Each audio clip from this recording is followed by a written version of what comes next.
آج اگر حاسدین اسلام اس چیز پہ اعتراض کرتے ہیں، وہ اس چیز پہ اعتراض کرتے ہیں کہ ایک رات میں یہ سب کیسے ممکن ہے، ایک ہی رات میں 7 آسمان کا سفر کیسے ممکن ہے؟ تو ہمارے علماء کرام، ایک عالم کا جواب میں دیکھ رہا تھا، ایک عالم فرماتے ہیں کہ آج سے اگر 1400 سال پہلے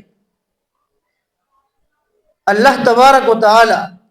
ایک رات کے اندر یہ سارا کچھ کروا سکتے ہیں،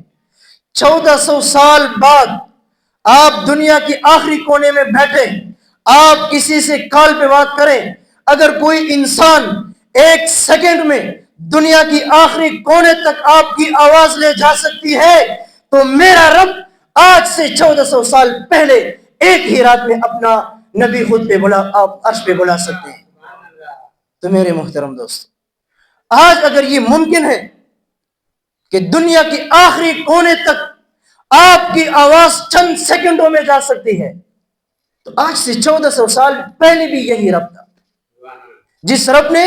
آپ کے دماغ میں یہ سارا کچھ ڈالا ہے جس سے آپ فائدہ اٹھا رہے ہیں، تو یہ کیسے ناممکن ہے؟ تو میرے محترم دوستو، اور پھر ایک بات وہ ہے جو صرف علماء کرتے ہیں، ایک بات وہ ہے جو صرف حدیث سے ثابت ہو، لیکن ایک ایسی قوی اور مضبوط بات جو اللہ تبارک و تعالی علی الاعلان قرآن میں فرماتے ہیں، سبحان الذی اسری بعبدہ لیلا من المسجد الحرام الی المسجد الاقصی، کیا یہ جھوٹ ہے؟ تو میرے